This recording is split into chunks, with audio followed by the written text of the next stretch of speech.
Hi, Isaiah McPeak here, tech entrepreneur by day, debate coach by night. Debate was the most important activity in my life, and judges are the most important part of debate. Thank you for judging on behalf of myself and all future students like me. You volunteered to help young people on one of the most important and life-forming skill sets, debate. It's the ultimate critical thinking and communication exercise. As a judge, you help young people embrace a key life skill, seeing through the perspective of others rather than just your own. Your role as a decision-making audience is critical in debates. Our goal is to set you up for success. But don't worry, it's your job to be the kind of audience a student will communicate with their whole life, and you're already that.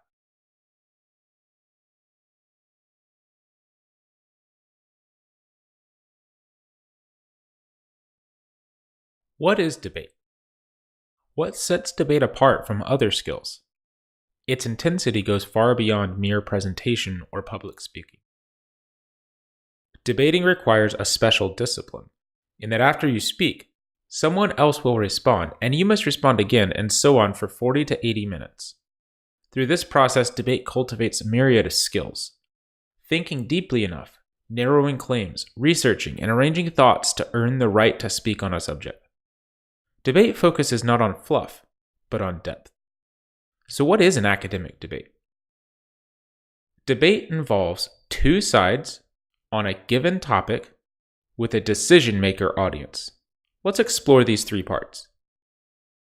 Each side has a name. There are several synonyms, but they all mean the same thing. Affirmative and negative, proposition and opposition, pro and con, government and opposition. The key is this: one side will be for the topic, and the other side will be against that side. At a tournament, debaters are usually assigned AF or neg by the computer, and will have to go both sides multiple times. AF always goes first, giving them a burden to make an initial case for the topic. And usually, they get the last word too, since their job is more of an uphill battle than the neg side. Throwing a stone is much easier than building a house. So what about given topic? Often called a resolution or the res. It may be known as the motion, the proposition, the bill, the resolve, the statement, or any synonym. The topic creates the debate by setting out a logical statement for the AF side to prove. Speaking of logic, propositional logic teaches three major types of debatable motions. We don't debate about objective facts, such as the color of the sky or the rate of inflation. Instead, debate motions focus on subjective statements that fall into these three major categories: action, comparison, and evaluation. Action topics are usually called policy debates and are created from topics like this that logically demand AF to propose an action in order to prove the statement. Comparison topics are usually called value debates, as they logically demand AF to make an evaluation between two named concepts. Here are some examples. Evaluation topics are usually called fact debates, but here we mean subjective facts, like in these examples. Notice how in each of these, the words over, inappropriately, and enough provide the subjective ground of the debate. Nobody's debating about whether the rich are taxed, but there's plenty of subjective area in whether or not the amount is right. And now we find you in all of this. The sides of a debate aren't attempting to persuade each other. Their focus is on a third-party audience, just like two advisors proposing competing ideas for an executive's tough decision. And what's the role of the judge? It's not to insert opinion. It's not to know what the debaters know. It's not to understand debate jargon. It's not to intuit on a higher philosophical plane. It's to simply listen and evaluate the two sides' interactions. Outside critics, often called community judges, are essential for debate to remain a real-world activity. In some areas of the debate community, only former debaters and coaches are allowed to judge. But this practice quickly devolves debate into its own world filled with jargon, rapid-fire speaking speed, and other habits that don't translate to lifelong skill. The role you serve as being from the real world is precisely what keeps debate, as Aristotle describes in the Rhetoric, the great subjectless subject. So, thank you for judging. What are the fundamentals of the judging role? While serving as the decision-maker audience, you have two primary functions that lead directly to the two awards at the end of a tournament. One recognizes speaking, while the other recognizes argument. Let's take a look at the tools of the judge, and then we'll talk about how to perform these two functions, looking at an example ballot you will fill out. Your two tools in a debate round are your notes and your ballot. The ballot must be turned in and will be given out to students afterwards, while turning in your notes so they can analyze how you heard them is optional. In debate, we call note-taking flowing. The idea is that you might see an argument as it flows across several speeches. Let's take a quick example. Now, my value for today's debate is human rights, which is defined as life, liberty, and the pursuit of happiness. Now, the reasons why we should uphold the value of human rights is because of two reasons. First, it's universal. Human rights are a global standard that is affected by both the needs of the public and private property rights. Next is the golden rule. From Tancred to Camille, from Christianity to Islam, and even Wickham, even Scientologists. Because all religion believe we should treat others as we would want to be treated. And that is why this is the basis of why we should promote human rights. Much later in the debate, you may want to go back and see how a particular line of argument was started. That's why you divide your paper into columns for the number of speeches in a round and put them side by side to write replies next to the original point. There's a fatal mistake you could make: taking notes in the order presented. Debaters are learning to organize information and are not always going to do it most effectively. Be sure to let them know. In the meantime, write down replies next to their respective arguments. What if you can't figure out where to put a point, though? Then write it in white space. Who's to say the debater may not come back and issue a reply? You wouldn't be able to write or see that well if you spilled ink where it doesn't belong. A final note on flowing. Do you have to be good at this to judge debate? Of course not. The notes help you keep track of what happened, but your job isn't to be some sort of computer or scribe. The burden is on the debaters to make their speeches as organized and flowable as possible. Do the best you can, and if they don't make it easy on you, well then that's the feedback the debaters need from you. Your goal is to give yourself a clear picture of the round to inspect later as you make your decision. Here's a pro tip. Use shorthand. Using symbols and abbreviations helps capture ideas quickly.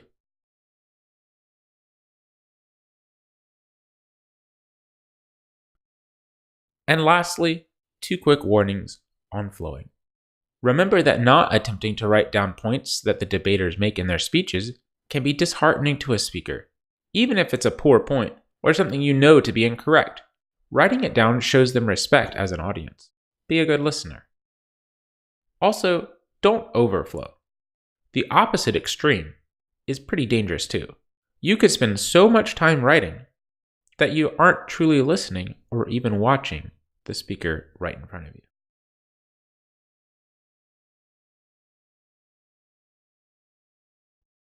Job 1.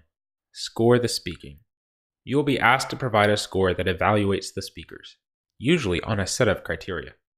Let's look at a ballot.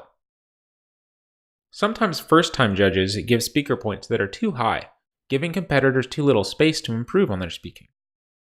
As a rule of thumb, a perfect speaker point score should be literally perfect, Martin Luther King Jr. level perfection. Think of a 3 as good, and a 4 as exceptional, and a 5 as perfect, while a 2 indicates deficiency, and 1 indicates penalty, or did not even happen. In the end, speaker points are based on a general impression, and 15 to 25 is the most common range for scoring. Pro tip: put a dot by the likely score after a debater's first speech to remind you what you thought. Then fill out the speaker points as each debater gives their final speech. So that's your first job. Evaluate the presentation of each individual debater using speaker points. Key point: don't let your speaking evaluation influence your argument evaluation. There are separate awards for speaking and for arguing, almost like two competitions. No, exactly like two competitions. So don't be afraid of what we call the low point win. Job 2. Weigh the arguments presented. You'll be asked to evaluate the arguments presented, choosing which ones overcome the other ones overall. What you're doing here is not some kind of general impression of who argued better. Instead, you're trying to name which specific arguments overcame other specific ones. And now we arrive at the most difficult part of orienting a judge. Without knowing what the debaters argue in a given round, it's impossible to tell you how the arguments relate. The arguments are different every round. So here's the principle. Do not use your own opinions, knowledge, or arguments to evaluate. Instead, use the words of one side against the words of the other. That's why some notes are useful. So you can name which argument was the winning argument and which argument it overcame. Let's take a look at a ballot. As you can see, sometimes you just have blank space to reason. Note that the blank space includes the entire back page and additional pages if you choose to attach them. It's this section that the debaters care about the most. Here's what these look like filled with ink.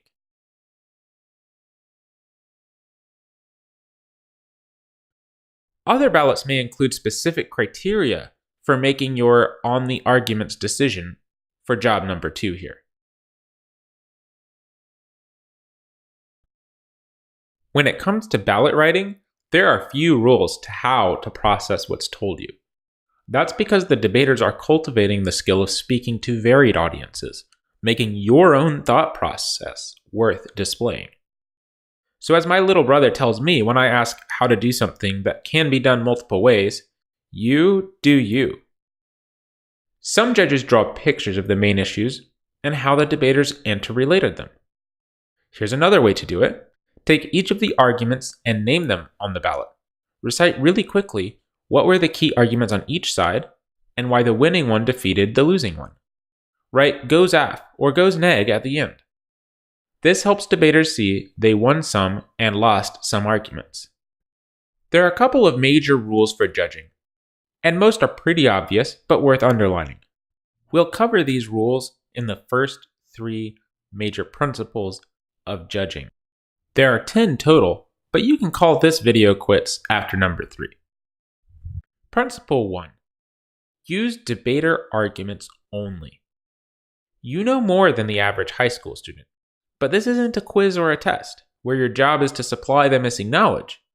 This is a debate, where your job is to evaluate the arguments presented. Debates are often fascinating, and it can be easy to become wrapped up in thinking about the issue.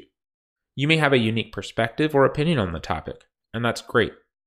But there's a right and wrong way for you to use your personal opinion in a debate round. If you happen to know some things about the topic that would point students in a good direction, please do list these out as commentary at the end. But do not factor your own knowledge and opinions into the decision that you make. You may very well find yourself voting against your own conclusion on an issue because your favorite reasons for that conclusion were never mentioned. Here's how to make sure you do it. Use the words of the debaters in your reason for decision. That's why note-taking is important. Here's a poor ballot. I disagree with the government team. And here are 2 good versions of the same round. Notice how in each of these, regardless of which way the decision went, the reasoning for choosing the losing argument as the losing argument is in the reason for decision. That's what makes decision good.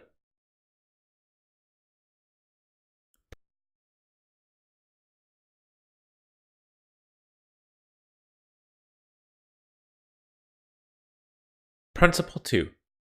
Explain the lost argument. Imagine you're a debater who just lost a debate round. When you read the ballot, you read something like, AF team showed that weapons of mass destruction would be less risky with their plan. And then you shred the ballot into tiny pieces and yell, but we responded to that. What's more useful to the debaters is not which arguments won, but why the losing arguments lost. Bad ballot.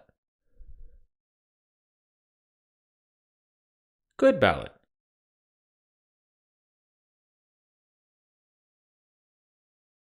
So think of your reason for decision as less about why the winning side won, but more about why the losing side lost. Everyone walks away understanding far more. Principle 3. Speaking time only. You were warned some of these are obvious. Since you're comparing arguments made, the time limits of the debate are pretty important. Each speech has specific time limits, as does the entire round. While you are permitted to change things up to accommodate for in-room distractions, like crying babies or audience laughter, you are not allowed to ask for more information after the round, between speeches, or by questioning the debaters. In fact, you should probably not even ask their ages or hometowns so that you don't bias yourself by accident.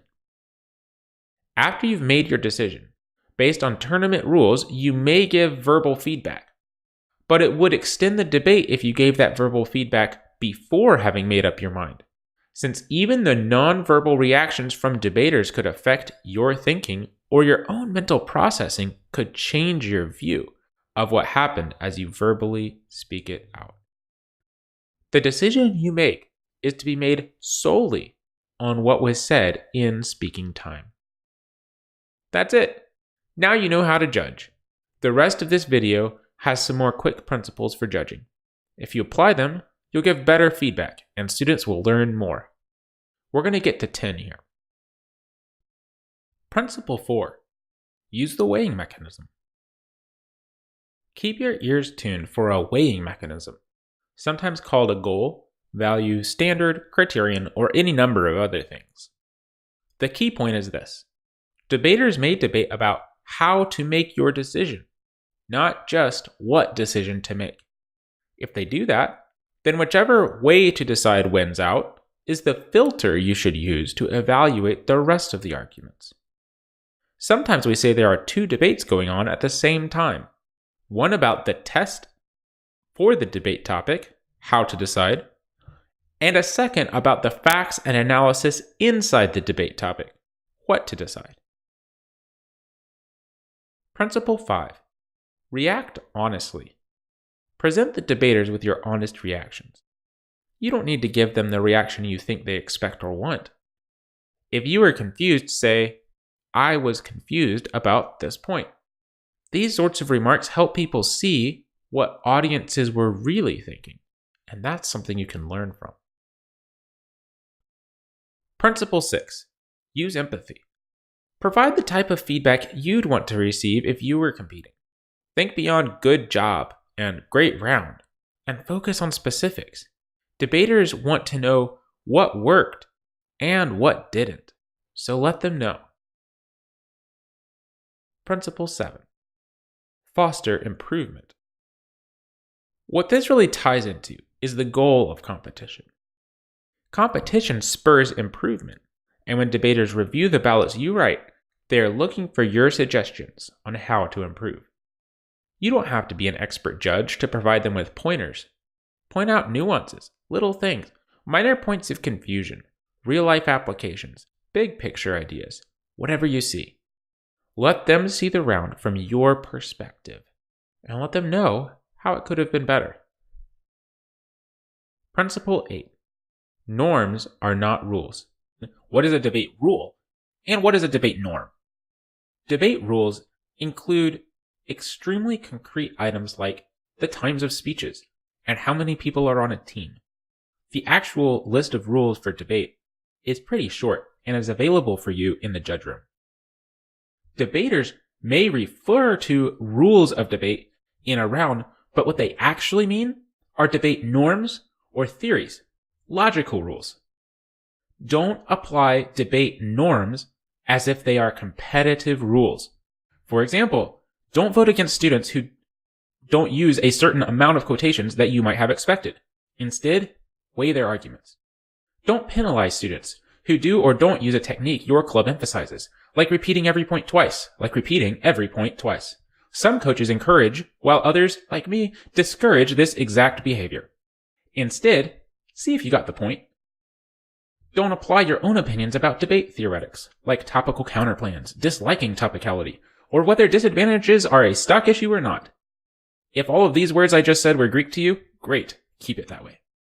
Rules are always available from orientation staff, and if you have a question about them, please ask. Principle 9. Be nice. Don't read into things. I've coached debaters in frustration or tears for things like this. A dyslexic student was told harshly that you need to learn how to read better if you want to stand there and speak. A debater 4 years into dealing with a speech impediment was told, you seem to have speaking challenges. You should probably try some speaking drills, like putting a pencil in your mouth. And debaters that have been voted against because your ties clashed, or open-toed shoes are not professional for girls, or although you were outclassed by your opponents, it's so great that youngsters like the other team would try to debate, and I don't think you should have used the word manipulated. Each debater is on an individual journey. Some are new but don't act new. Some are old hats and don't act confident.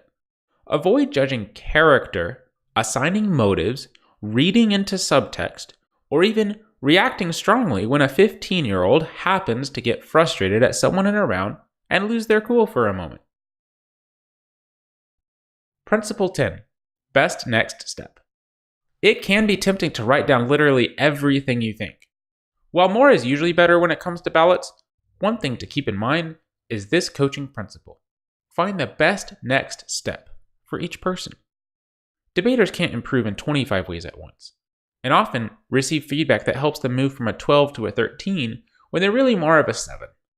Try and give the best next speaking and argument steps for each person to take, and you will have written a fantastic